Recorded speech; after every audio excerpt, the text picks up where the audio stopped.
Welcome to the Deep Dive. Today, we're getting into something really crucial for making progress, self-discipline. That's right.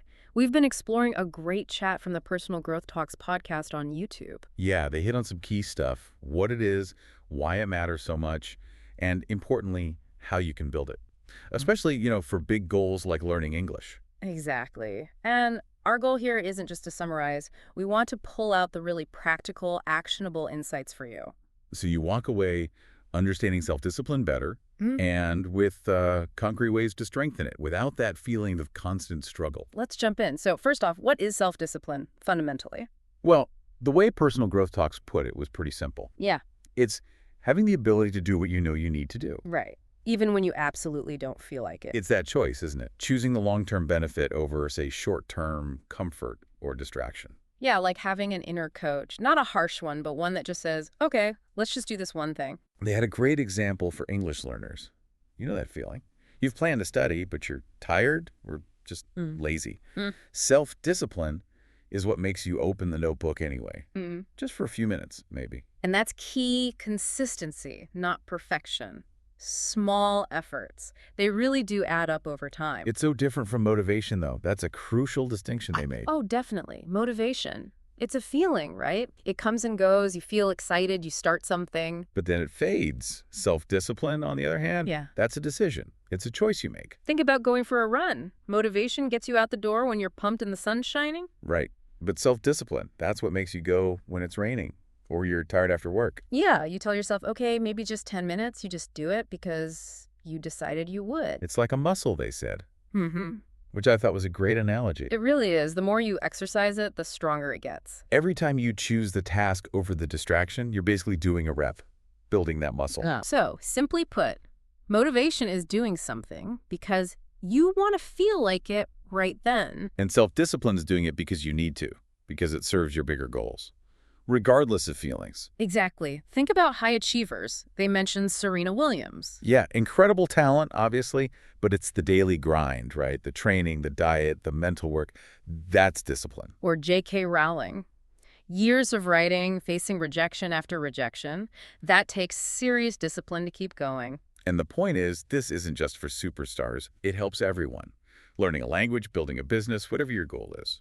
So, wrapping up this definition part. It's action display feelings. More reliable than motivation. And you build it one small choice at a time. Okay, so we know what it is, but let's talk about why it's so critical for success.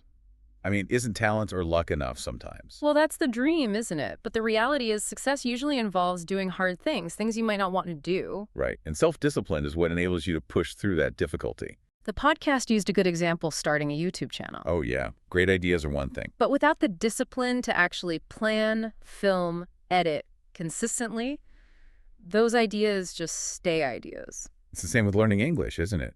You can have the best books, the best apps. But if you don't have the discipline to use them regularly, they won't do you much good. It really challenges that myth that success is all about innate talent. Absolutely. Many successful people weren't necessarily naturals, they just stuck with it. They had the discipline to persist. There's that quote they mentioned, something like, discipline beats talent. When talent doesn't work hard, exactly, it highlights how crucial consistent effort is. Look at people like Elon Musk. The intense hours, the focus during tough times. Or Stephen King writing every single day, not just waiting for inspiration to strike. That's pure discipline. You see a pattern with successful people, don't you? Routines, habits, systems. Yes. They build structures that help them keep going even when motivation dips. Discipline creates momentum. And that momentum leads to progress, which builds more motivation, and eventually success. It's a cycle. And here's a slightly counterintuitive point they made. Discipline actually creates freedom. That sounds backwards at first, doesn't it? Discipline feels like restriction. But think about it. Discipline with your money leads to financial freedom. Okay. Discipline with your time management gives you more free time for what you value. And for English learners, discipline in practice leads to the freedom to communicate, travel, work. Exactly. It simplifies things because you're acting in line with your future self's goals. So just to quickly recap why it's so vital, it helps you do the hard stuff consistently. Turns goals into actual progress. Way more reliable than motivation. Creates habits for long-term success And surprisingly, gives you real freedom. And the best part, it's not something you're born with. It's a practice. Anyone can develop it. Okay, that's empowering. But there are definitely some confusing ideas about self-discipline out there. Myths, really. Oh, absolutely. And these myths can actually hold you back from building it. Let's bust a few.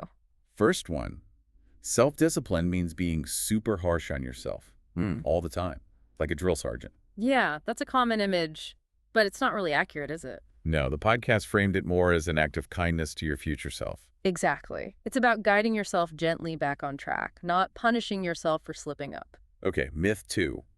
Some people are just naturally disciplined. They were born that way. That's a tempting one to believe if you're struggling, but it's just not true. It's a learned skill, right?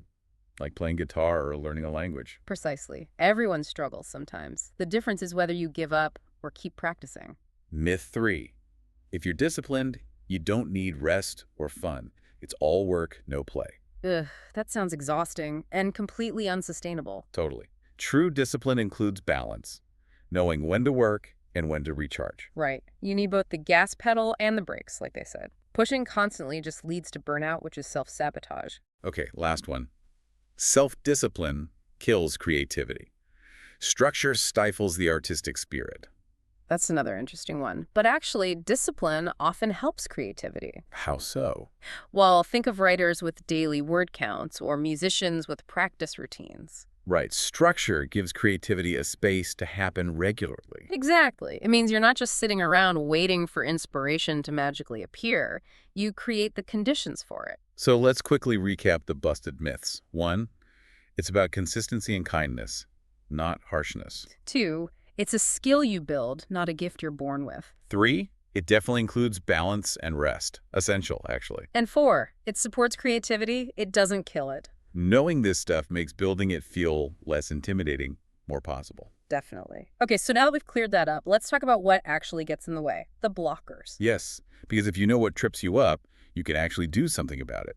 What are the main culprits? Well, number 1 has to be procrastination, right? That I'll do it later voice. Ugh. Yes, so seductive. And it's often not just laziness, is it? No, the source pointed out, it often comes from fear. Fear of failing, fear of not being good enough, even just fear of starting. I can relate. I remember delaying starting this very deep dive series initially, worried it wouldn't be perfect. Very common. Okay, next big blocker. Distractions. Especially today. Oh, tell me about it. Phones, social media, YouTube rabbit holes, endless notifications. Yeah, you sit down intending to watch an English lesson video. And an hour later, you're watching cat videos. Been there. The key is creating a focused environment. Turning off notifications, maybe putting the phone in another room, using timers. Makes sense. What else blocks discipline? Lack of clear goals. It's hard to be disciplined if you don't really know what you're aiming for. Feels pointless. Right, that feeling of drifting. So the fix is? Setting clear, small goals. Instead of get better at English, maybe learn 5 new phrases this week. Achievable steps. Yeah. That builds momentum, right? Those small wins. Exactly. And finally, don't underestimate low energy. Being tired, stressed, overwhelmed. Yeah, when you feel drained, finding that willpower is tough. Absolutely. That's why basic self-care is crucial. Sleep, exercise, nutrition, they fuel your brain for discipline. Okay, so the big blockers. Yeah. Procrastination, often fear-based. Distractions, needing focus strategies. Unclear goals, needing small, specific targets. And low energy or stress, needing better self-care. Good news is, once you spot them, you can start managing them. Precisely. Which leads us nicely into the practical stuff, habits for building self-discipline. Okay, let's get into the how-to. What habits did the podcast suggest? One key habit was starting a morning routine. Doesn't have to be complex. Just starting the day with intention, right? Sets the tone. Exactly. Maybe drinking water, stretching, quick plan for the day, simple stuff. I find that helps me feel, more in control right away. It does. Another big one, time blocking. Scheduling specific times for specific tasks, like making an appointment with yourself. Yes. So for English, maybe block out 30 minutes every evening just for study. No interruptions. Focused effort. It really works. What else? Learning to say no. This is a tough one for many people. Definitely. Yeah. But crucial for protecting your time and energy, right? Totally. Every yes to something unimportant is a no to your priorities. Saying no is self-discipline. That's a powerful reframe. Okay, what's next? Tracking your progress. keeping a record somehow. Why is that so helpful? It keeps you accountable. Plus, seeing how far you've come is really motivating. Checklists, journals, whatever works. Yeah, seeing that progress, even small steps, makes you want to keep going. And related to that, start small. Yeah, Consistency over intensity. right. Better to do 10 minutes every day than try for 2 hours once a week and then quit. Absolutely. Build the habit of showing up first. Then you can increase intensity later if you want. Okay, and one last one. Celebrating small wins. Don't forget to reward yourself. Yes. Acknowledge your effort. Keep things positive. Exactly. Finished your study block, take a nice break, learn those new words, pat yourself on the back. It reinforces the behavior. Okay, quick recap of habits. Morning routine, time blocking, saying no, tracking progress, starting small, celebrating wins. Simple concepts, but powerful when practiced consistently. And remember, it's okay to slip up. The goal isn't perfection. No, it's persistence. Just get back on track. That's the real skill. So how do we apply these specifically to learning English? Let's make it concrete for our listeners. Great idea. First, those clear small goals we talked about, make them specific to English. So not learn English, but maybe learn 10 new vocabulary words related to travel this week. Perfect. Or listen to one English podcast episode each morning during my commute. Small, measurable, achievable, less overwhelming. Then the daily study routine. Make English practice a fixture. Yes. Even 15-20 minutes daily is way better than cramming sporadically. Consistency compounds. What about immersion? How does discipline fit there? Well, it takes discipline to consciously choose immersion activities daily. Like choosing to listen to English music instead of your native language. Exactly. Or changing your phone language. Watching shows in English, maybe with subtitles first. Making it part of your environment. Okay, that makes sense. What about accountability? Find a study partner or join a community. That requires the discipline to show up and participate. Knowing someone's expecting you definitely helps you stick to it. It really does. And finally, track your English progress specifically. Keep that vocab journal. Record yourself speaking. Yes. Notice your improvements. Celebrate learning a tricky grammar point. Seeing progress keeps you disciplined. So, for English learners, small, clear goals, daily routine, immersion habits, study partner community, track and celebrate. Put those together and you'll find the process feels more rewarding and you'll make much steadier progress. Again, consistency, not perfection. Excellent.